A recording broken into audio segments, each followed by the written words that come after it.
Hi, hello, how are you? This is Coach Aaron Saft in the Running is Life podcast. And today, going to go over the Fierce Dragon 100K and what comes next. So, we had an amazing adventure this past weekend. A race started on Friday, January 16th, 2026. And, man, what a challenge.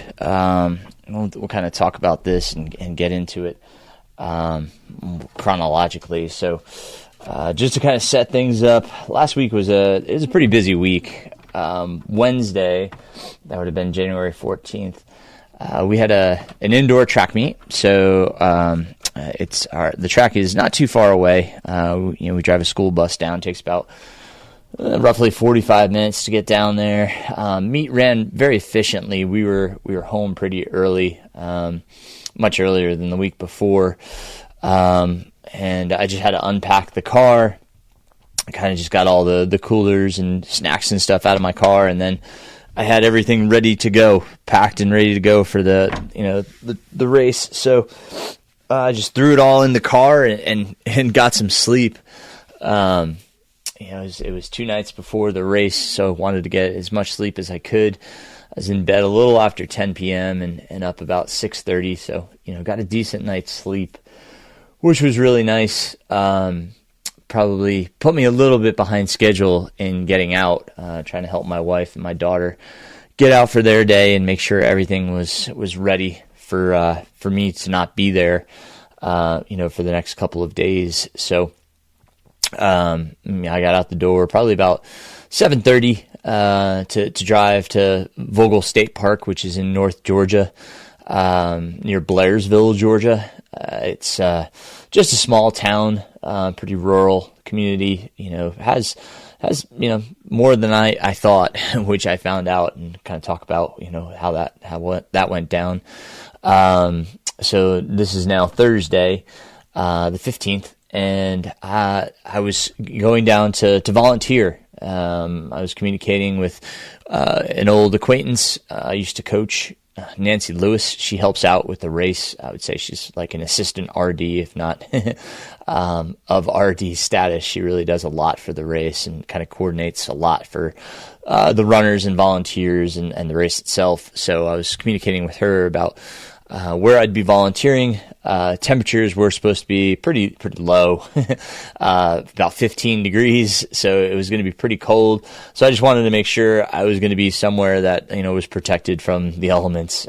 They have great heated aid stations, which I'll kind of talk about. And so she was sending me to the fire pit, which is one of the more remote, aid stations. It's a Forest Service road, and it's a pretty rough road to get in there. About 3.5 miles on just, rugged, bumpy, very rocky and not too bad in the rut regard. I'd say there's a lot of potholes, but, I just made sure the Subaru was going to be able to make it in there, and she assured me it would. So, she asked me to just go straight there as they didn't need me to bring anything. So I headed up there, and the actual race director, Perry Sebastian, was up there. And it surprised me. I wasn't expecting to see him up there. But he was kind of setting up the aid station, getting the tents ready. The 200 milers were already on course. The Fierce Dragon has multiple races that take place. It has a 200 miler that starts, I believe, on Tuesday during the week. And then there's a 100 miler, which started with us being the 100K runners. So the 100 miler and 100K runners started together on Friday morning at 8 a.m. The following morning, I believe it was the 40 miler, and there's a Coosa challenge. Coosa Bald is one of the big climbs. So you go up and over the climb to the fire pit where I was stationed and back, and that's 40K. I think that was also on Saturday, and I think the 200 miler finishes on Sunday. Some generous cutoffs, and we can kind of talk about all that here in a moment, but Again, I was out at the fire pit, met with Perry. He was trying to get some of the tarps set up and kind of batten them down for, potential winds and inclement weather. Because the North Georgia mountains can face quite diverse weather conditions, which we saw during my event, and of course during the others. So we were getting the tarps up and over the tent. He wanted to go get some hay to kind of insulate the inside of the tent. He had it really well set up. Very intelligent man, Perry.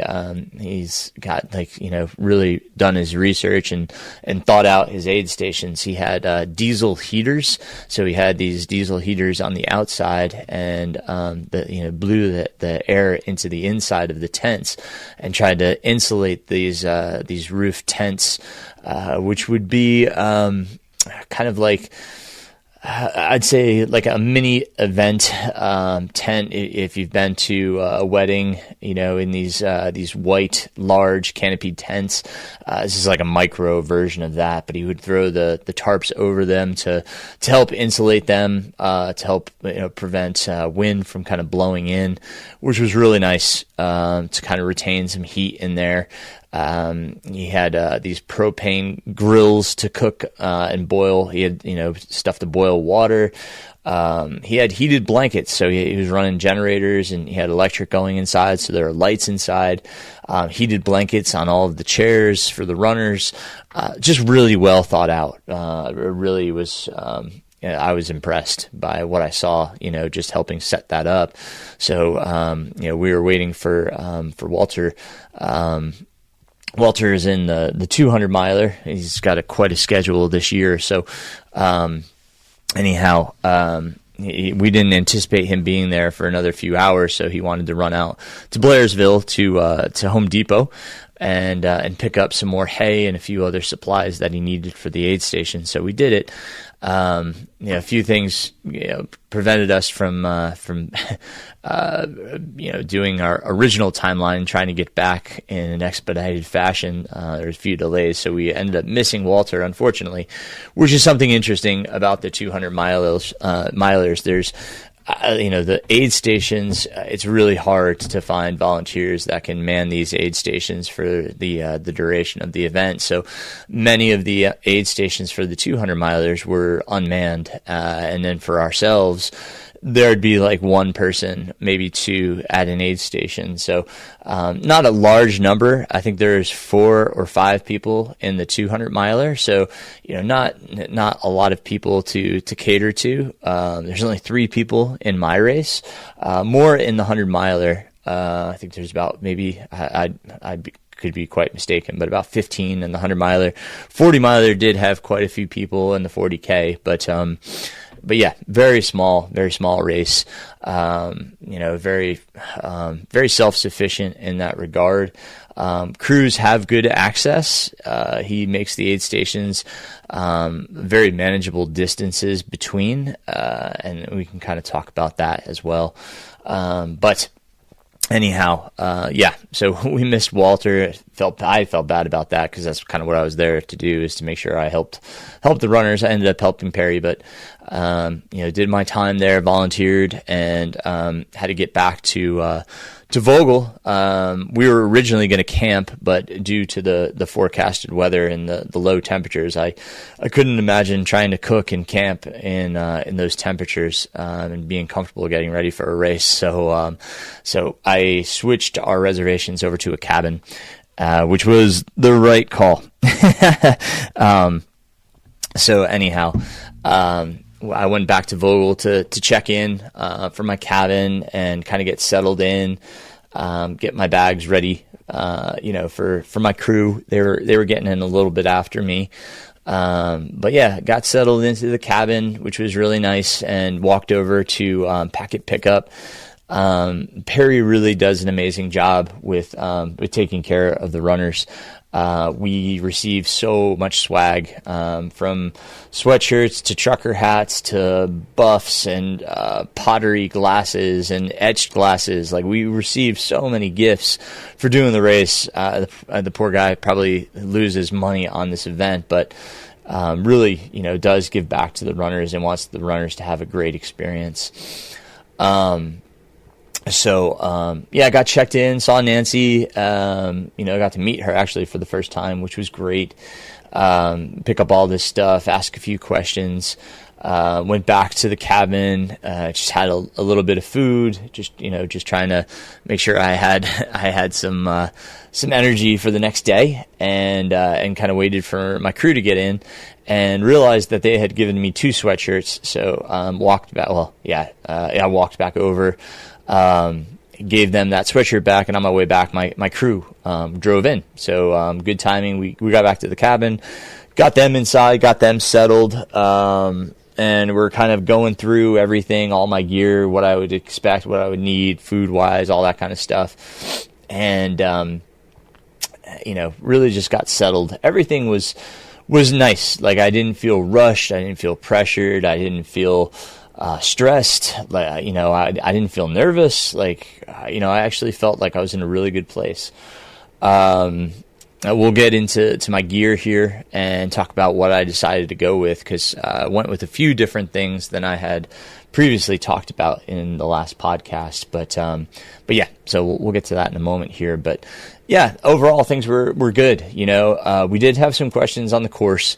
We're kind of curious about some of the way the 100K had to go. So both Nathan and Clay Collins, who's my other pacer and crew member, went back to the race check-in to kind of ask. We didn't quite get the resolve we were hoping for. Not really knowing exactly what to anticipate. We were just hoping the course was marked well and there was volunteers that were able to kind of direct us, which ended up being the case. We really didn't have to worry too much, because they really did a good job of directing us and making sure we knew where to go. And the course was well marked. I never had any problems or questions as to which direction to go. It was pretty easy to follow.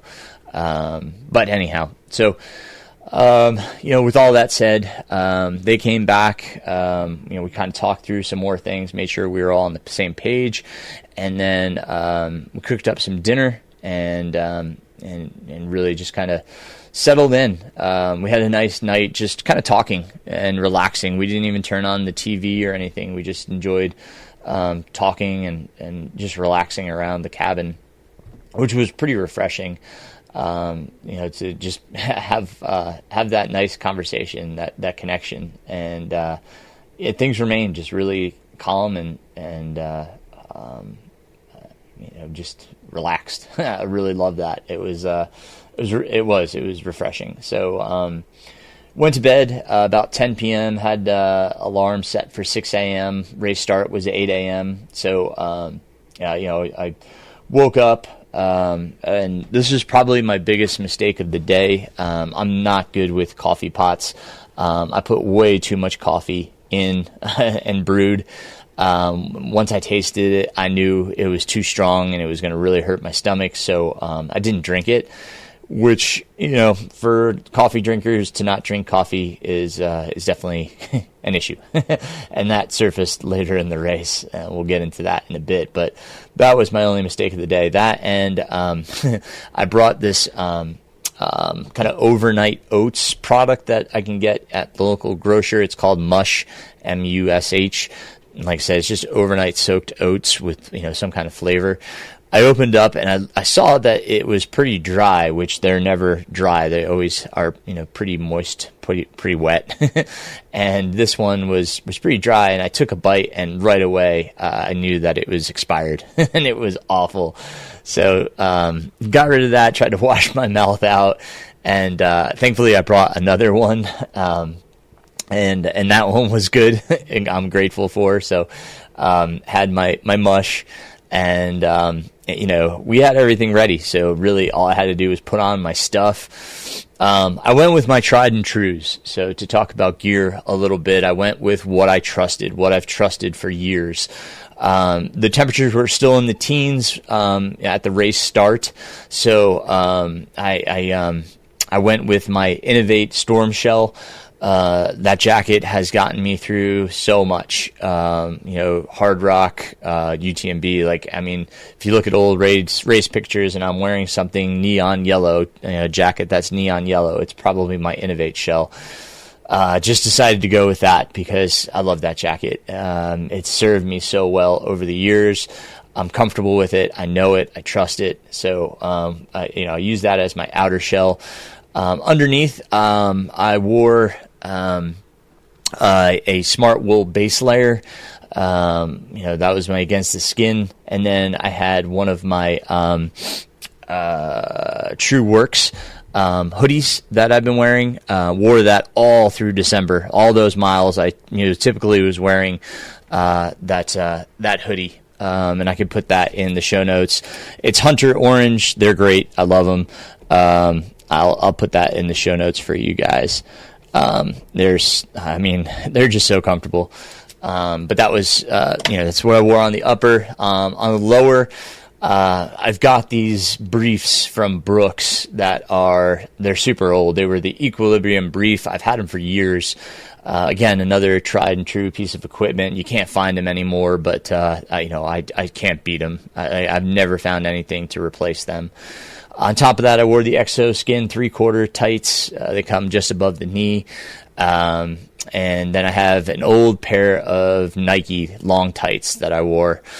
Definitely bottom half was very comfortable. Ended up having to take off the jacket, and change the layers later on in the race, just before nightfall. Wanted some dry stuff on. So, and the coat came back on later in the night as it got colder and colder and actually started to precipitate, but we'll get into all that as well. On the feet, I wore the Injinji Ultra run socks. I wear the Crew, and they work great. No foot problems. Crew kept asking me, how are your feet? And they were fine. Never changed shoes, never changed socks. Ended going up with the Ultra Lone Peak 9 Plus. Again, never changed them. No problems, no qualms, no hot spots, nothing. Feet were great. I had no problems coming from the feet. So, really happy with all of that gear choices. I used the friction prescription. We kind of talked about that in the episode. Served me extremely well. Had to reapply later in the race just due to a little bit of, we'll get into that, but some things that arose, we'll just say. But I can get into that later in the discussion here. But for the hat, my daughter got me a smart wool hat for Christmas. I love it. It's fantastic. Just a little winter beanie. For the gloves, I wore the cross points. I've talked about the cross points in the past. I used them at Tour de France. They are a knit glove, but they're waterproof and extremely awesome. I didn't feel the wind. I didn't feel the cold. I used poles almost the entire time. Even when I wasn't using poles, my hands were fine. At some times they even got warm. But I wore those for the entire race. They served me extremely well. I will sing their praises, the Crosspoint knit gloves. And so I'll put those in the show notes as well. Went with my Lecky poles. Believe I cracked both of them during this race, so I expect them to break during training for the upcoming races. But they made it all the way to the finish. So used my Leckies and they made it, but they definitely cracked both of them during the run. There was some slippery spots and stuff like that, so relied on those poles pretty heavily to kind of keep me up. But anyway, Leckies served me extremely well. For the pack, I ended up going again with my Solomon Advanced Skin 12. I know I talked about using the new Rab 12 pack, but honestly, I just didn't have enough time in it, and just felt comfortable with that Advanced Skin 12. Did end up using that insulated tube that I posted about in the last podcast, and it worked extremely well. Didn't have any problems with the tube freezing. What I did was I actually tucked the tube into my Innovate jacket when it was super cold. So I tried to protect it as much as I could from the wind, and that seemed to work extremely well. So tucking the tube down the jacket worked great. And the Solomon Advanced Skin 12, once again, it served me extremely well. Probably going to have to take that to my seamstress, who's my mother, and ask her to kind of stitch some of the stuff that's kind of falling apart. It served me so well for so many years, for so many races, just like the Innovate jacket. And I just had a hard time, I didn't want my mind to be on anything else but the race. And with all of this gear that I trusted, I had no problems. I didn't think of anything other than, when had to. Again, we'll get into that story later. I don't want to be too gross or disgusting, so we'll talk about things later. But everything worked extremely well. Very happy with my gear choices and everything that I carried.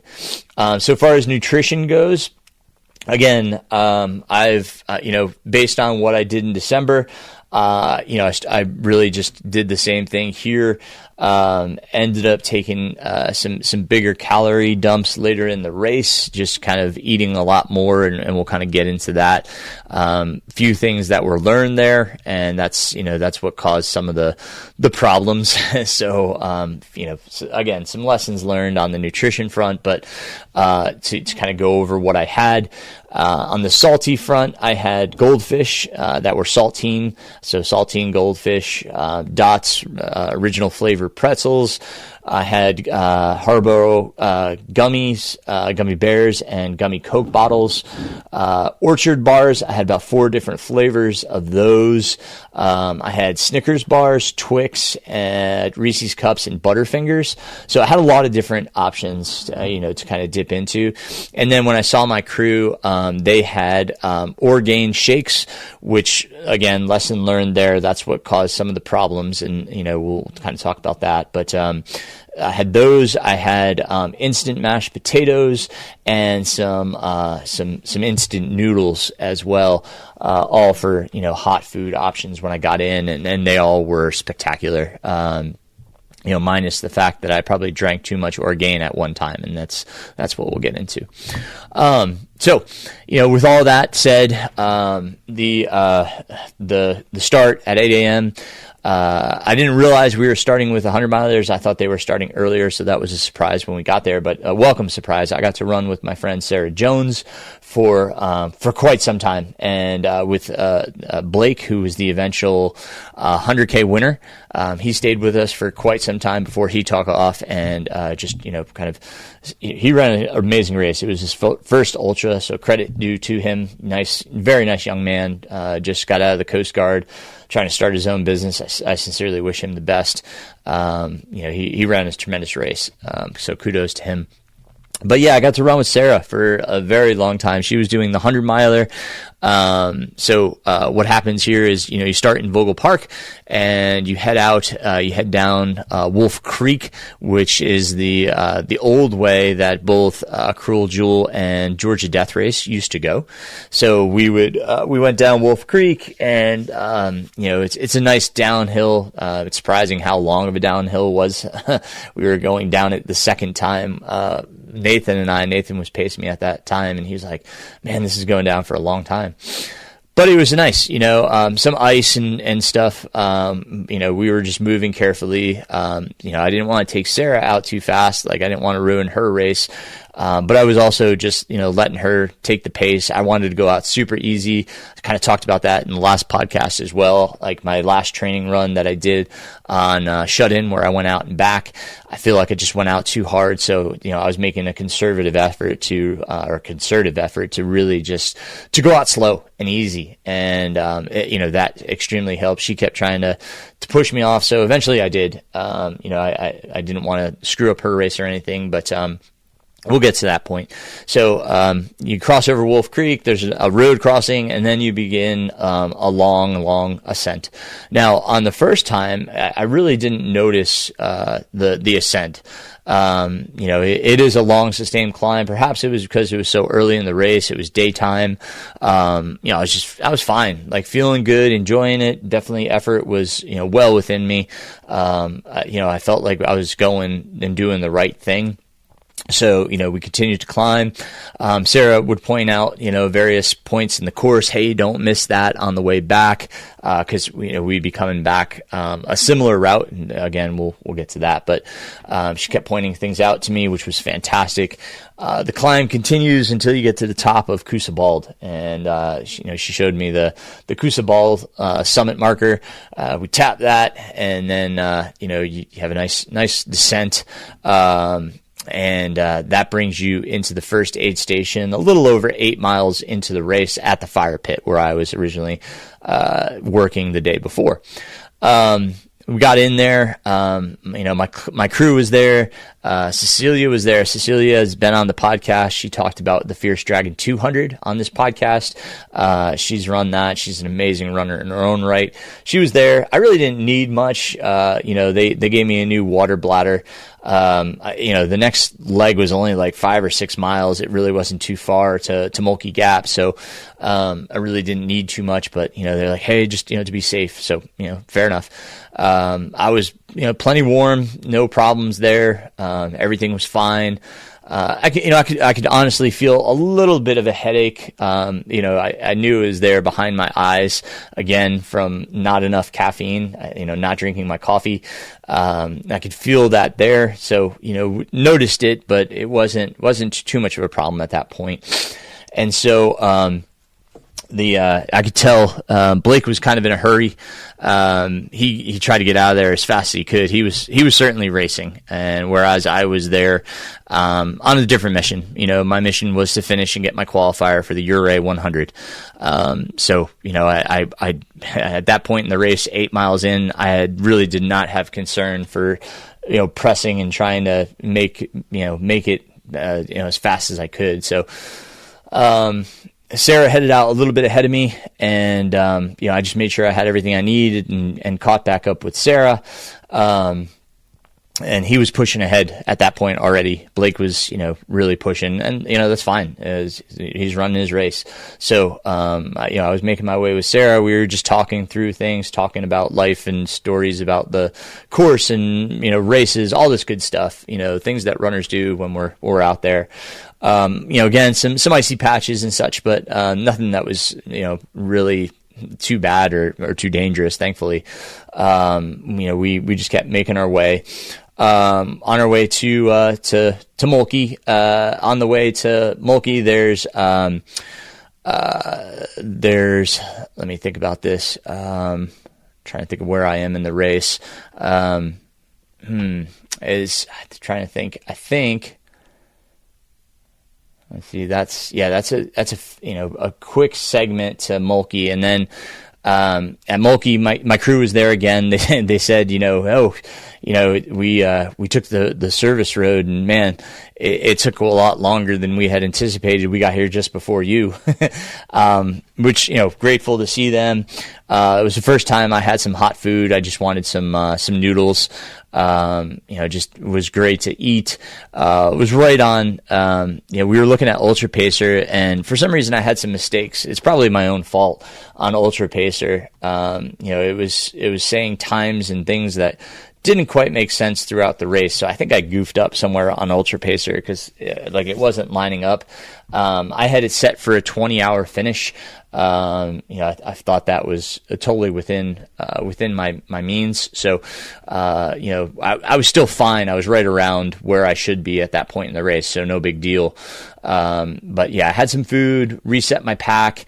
We were going from Mulkey to Skeena, and that's kind of the longest section of the course.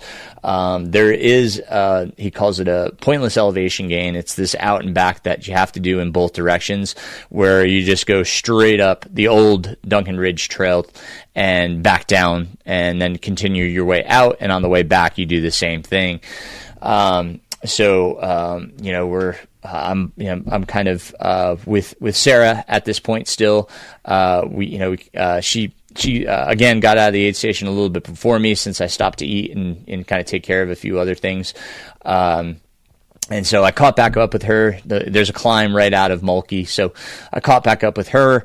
Decided at that point it was time to take off the jacket. I was warming up. It was kind of afternoon by that point, and I said, hey, like, I'll catch you again. I just gotta, situate get my jacket off and situate myself, make sure I'm comfortable.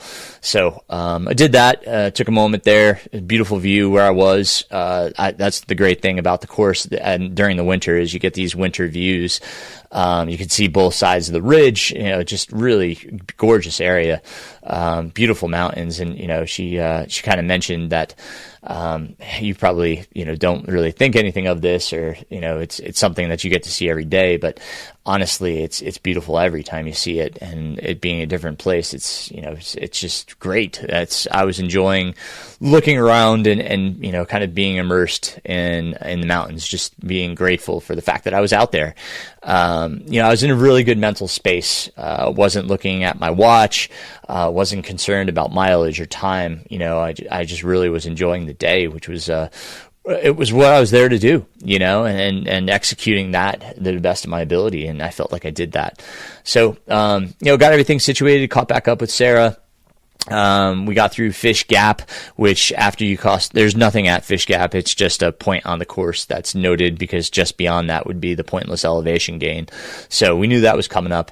We got up, the pointless elevation gain. We actually didn't see Blake, so we knew he was pushing pretty hard. So got up there, was coming back down, and Sarah needed to take care of herself for a moment, and she said, just go on. So that's the point where I just, went on. Mulkey Gap wasn't far away, probably another 2.5 miles to Skeena Gap, which is the turnaround of the course. It's about 22 miles into the course. So I got in, to Mulkey, again, saw my crew, saw my friends, which was great. All the aid stations had people that I knew, Pete Schreiner, who does photography, Michael Patton, who's a great friend, and one of my athletes, Jim Young and his wife Pam. Jim's one of my athletes as well. Just great people. So just awesome seeing these guys. Let them know my head was starting to, to kind of pound a bit more. Definitely was more noticeable. My head was starting to hurt a lot more at that point. But, I had been trying to drink some Coke to see if that would help, if it would give me enough caffeine to, eliminate the headache. So I drank a little bit more Coke. At Mulkey, I drank 2 Cokes, and I think that was a little too much with the noodles. I think I just had a little too much. So, I just had 1 Coke at Skeena,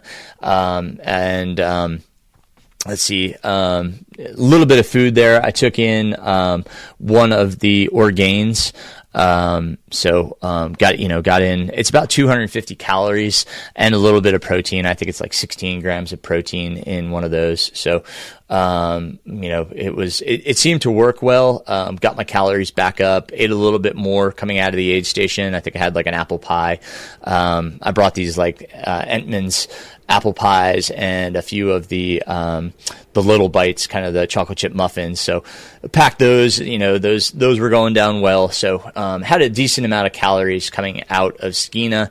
Stomach was doing okay. It was just the head. And the good thing about coming out of Skeena is that you can pick up a pacer. So, Clay came with me. And Clay had never been out there, so it was a new experience for him. And he would just laugh because the trail, it doesn't afford many switchbacks. For anybody that's run on the Duncan Ridge Trail, there's not many switchbacks. It just goes straight up. It basically takes you straight up to a ridge and then either follows the ridge or goes back down. And there's not many switchbacks. So he would just laugh because we'd be climbing and you'd think you'd be getting near the top, and then you would just see it keeps going straight up a ridge line. And so he would laugh. He thought it was great. Unfortunately for me, my head began to pound. That section was really challenging for me because of my headache. It was really pounding behind my eyes. Every step it would make my head pound, and I was just getting nauseous because of my head pounding. Not nauseous in the way I have in previous races. It was really attributed to the headache. So, Again, that's a pretty long section. We were, we based on Ultra Pacer, it said it wasn't that far, but we ended up being quite a bit further than what we had on the plan. I should have known, having just done that section, on the way out. But again, I really wasn't paying much attention to my watch. We got up and down the pointless elevation gain, and I knew I wasn't too far from Skeena Gap. So, we just kept making our way. It was fine. I knew I could get into the next station fine. I had kept my calories down. I hadn't thrown up. I had to dry heave a few times, but thankfully, was able to get to Skeena, where we saw Nathan, and he had some I think we had like a lever Excedrin or something, and I took those for my headache, along with at that point I drank 2 of the Orgains and then had another apple pie and some mashed potatoes. So huge calorie dump there, really a lot of calories, which worked extremely well for that next section. And actually my headache went away, which was fantastic. We were on our way back to the fire pit. And like I said, headache just started going away. It was fantastic. Beautiful section. Sun was coming down. On social media, I posted a picture Nathan took of kind of me going up, with the sun setting. Just, really gorgeous. I had my lights with me. I was wearing my light belt. I had the, Ultra Aspire 800 lumen belt, along with my Swift RL, 950. So, I had my lighting, I was good to go for it getting dark. We're on our way back to the fire pit, and we were just talking, laughing, doing our normal thing. Nathan and I have such a good repertoire, and I enjoyed my time with Clay immensely, aside from the headache, which made it difficult for me to talk because I just wasn't feeling great. But, the section with Nathan was great. We really enjoyed ourselves. We had a good time talking about things, and things were just going, back on track. Wasn't caring about distance. I was starting to look at elevation gain because I was curious, like, where we were at, and we were over 10,000 feet of climbing at that point, which kind of blew my mind. We're making our way back, and darkness hit, and we had to turn on our lights. I just turned on my waist lamp, which seemed to work extremely well. We got back to the fire pit, which is cool. I knew that we had basically probably 8 or 9 miles. It's a slightly different route back. You kind of split off the course after the fire pit. You climb back up Coosa, but once you get over it, there's a little down, and then it kind of veers off on this old service road. So, when I got into the fire pit, I had a bit more food, drank more. I think I had 2 more of the Orgain shakes, resupplied with some, apple pies and some of the chocolate chip muffins. They seem to be working really well. You just got to go with what works, and that's what was working for me at the time, these shakes, and then, those sweets. So, Nathan was continuing on with me. We got in actually a lot faster. I think Clay was supposed to pick me up at that point. No, I'm sorry. Nathan was planning to go back to Vogel. That's right. We got in, and everything was fine. Nathan was continuing on with me. The climb up was surprisingly tough. It's only 3/4 of a mile to go up the backside of Coosa, but it's a tough climb. Pretty sustained, not, pretty steep in sections, pretty rocky. But we got up. It was definitely cold and windy up there. We had our shells on. We definitely put our jackets back on. Staying warm best we could.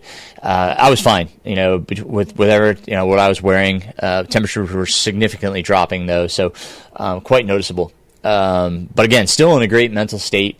Was kind of looking forward to the road section, what they kind of termed the road back, which ended up surprising both of us. Old logging road, which was pretty rocky, bit eroded in spots. I was thinking more of a dirt road, where it was going to be more runnable, which we ran. We were able to run that road, and we knew we'd be back at Vogel around 44 miles. So doing the math, we were just doing our best to kind of keep running. It pops back out on a dirt road, and then that's where it rejoins the original course, and you drop the trail back down into Vogel and back to the start, and that's roughly 44 miles. But it's there that we surprised Clay. Thank goodness Nathan had texted him, "Hey, we're in the park and coming down." He was not Clay was not expecting us back that quickly. I think, like I said, we were about an hour and a half ahead of schedule. So he got it ready, and we got in. We did a little quick change of clothes. I wanted some dry layers, so put on some new dry layers, which was great. I put on a thicker Smart Wool hoodie and my Ibex wool shirt as my base layer, and my jacket. Gloves were doing fine, hat was doing fine. I did change my hat just to kind of have a warm, dry hat. So yeah, it was great. Everything was good. Had some more food. They had some quesadillas there, so I had a quesadilla, a cup of coffee. I think I had some noodles, a little bit of Coke. Just kind of resupplying everything, making sure every time we did a fresh bladder. So I had 2 bladders so that they could just change the bladder out. Super quick change with the pack. So, it was in and out really easy. We were very efficient at the aid stations. We really didn't spend much time at the aid stations, which was great. And then, we'd head back out, and the next lap, you basically go back to the fire pit the original way. So you have to go back up Coosa. So, Clay wasn't ready to go since we had got in so early. So Nathan took me back out, and then Clay would bring me back from the fire pit. So, we headed back out, and that's where Nathan was like, man, this downhill to Wolf Creek is it's so long. But we were just running, just talking. My legs felt great. My body felt fine. I didn't have really any problems. So we made our way down, and then I said, okay, now we're going to start the climb. And the second time that we did this climb, the climb that goes all the way to the top of Coosa, it really, I started to understand how long that climb actually was. Being in the dark, being late into the race, I was like, wow, this really is a substantial climb. So respect to the Coosa climb. But we kept making our way. Everything was fine. Like we were moving well, and Nathan said, hey, you're moving great. Like your climbing pace is great, and I felt fine. We did see Blake heading back out on the trail. He had a pretty good lead, which I was rooting for him. I was hoping his race would go well, at that point. So we saw him and on our way in, and he was doing great. So we basically kept making our way up. We got up Coosa, and we're on our way down, and there was Blake again coming back up Coosa, doing great. We weren't far from the fire pit, so we got into the fire pit, and you have like this really small, it's not even a mile loop that you have to do in order to kind of make up the race distance. So I just dropped off my pack, and Clay came out with me, and we did that, probably like 0.85 of a mile loop. Got back into the fire pit, and Cecilia was still there, and she's like, gosh, did you do the whole thing? And yeah, that's it. So Nathan had reloaded my pack, and was, had a little bit of food, was ready to go. Out we went, and I kind of noticed my stomach was bubbling, and this is where the Orgain came in. I think it was just too much vegetarian protein, whether it's pea protein or whatever it's made of. I think I just did, too much at once, or within a short period of time. Being in a few hours, I had a number of these shakes. And so I told Clay, hey, can you grab some toilet paper? I might need it on this section. And sure enough, we were going up, back up Coosa, and my stomach let me know. And so, yeah, that's when the friction prescription came back in. I just wanted to make sure that, I wouldn't chafe, but my stomach, was, it let me know that I had done too much of something that I probably shouldn't have during the race. And I had tried Orgain during my runs in the past, but never that much. And again, lesson learned, the vegetarian protein, it's, while a great, probably not the best option for an endurance event. So going to have to go back to the drawing board on that, because I like the amount of calories and some of the protein that I was getting. It was very sustaining, and satiating. But, so perhaps next time may try something with whey protein and see how it does. If you're a dietitian or nutritionist listening to this and you have some suggestions, by all means, let me know. So anyway, stomach resolved, good to go. Finished out the climb. Again, we're watching the weather system. Weather was supposed to start rolling in around midnight, and it was about that time. Weather being some precipitation, be it frozen at the higher elevations or rain at the lower elevations, it was supposed to start coming in. So we were trying to get off the mountain. We were making our way down, and we got back to the road bed, and again was able to run that entire road bed, and basically ran all the way back to the finish. It started to hail a bit as we were finishing up the old road bed, with some rain coming in as we kind of finished up. But I was so relieved, to get back into Vogel, knowing that the finish was, not but a mile or so ahead of me. Legs felt really good. I wasn't moving fast, but I moved consistent through the whole thing, and I was able to continue to run without fatigue, which I think was really attributed to what I did in December and the muscle endurance that I trained throughout December with all the long climbs, descents, all the long miles. Really think that I can thank all of that for the day I had out at the Fierce Dragon 100K. I ended up finishing, results haven't posted yet, but I ended up finishing about 17 hours and 25 minutes. That's, again, a little over 2.5 hours ahead of what I had projected for myself, my own goal. So very pleased with that. I finished second behind Blake. There were 3 runners in the race. So, that is the third fastest time on that course.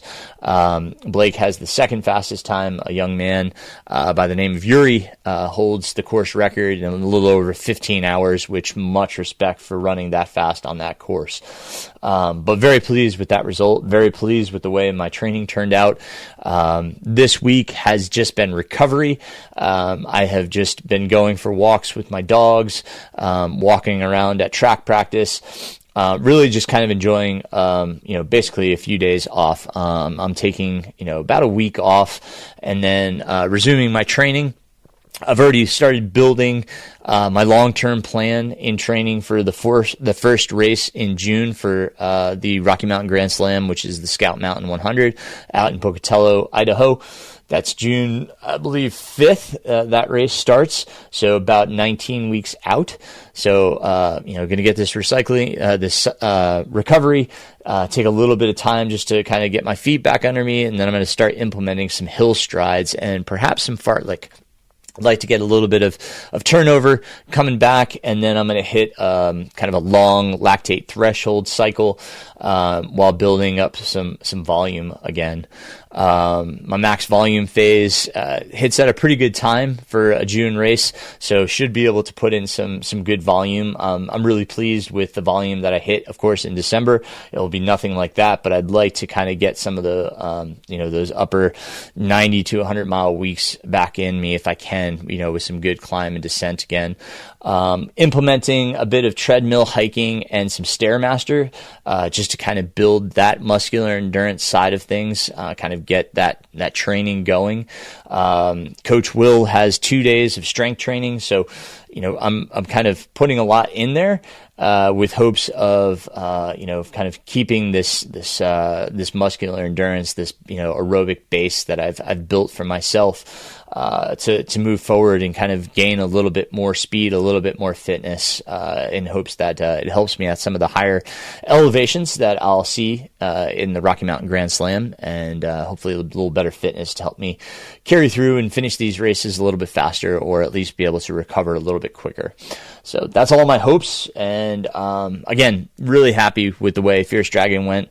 Want to thank everybody at Fierce Dragon, all the volunteers, Perry and Nancy for putting that on, all the volunteers, those that I mentioned, all my friends, my crew and pacers, Nathan and Clay. I want to thank you guys immensely. I had a tremendously fun time with them. So thank you guys. Really appreciate that. To all of you, thank you for all the support, for all the kind messages that streamed in over Strava and social media. Really, I felt the love. So thank you. Want to also say that there are some trail work days for those that are in the Western North Carolina area. February 7th and February 14th, there are 2 trail work days on the Snook's Nose Trail. They're going to reroute that trail. For those that know the original Hellbender course, Snook's Nose was one that we reopened to be able to use that. So we're rerouting that, and those work days are February 7th and 21st. I'm sorry, 7th and 21st.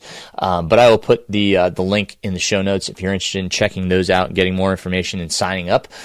So please, if you can help out, please do. There's a ton of work days on the G5 site, so check those out. It's awesome. I'm really hoping that Hellbender can kind of get back to its original course sooner rather than later. I'd love to see that, and if we can help do that, I hope to be a part of that. So check those out.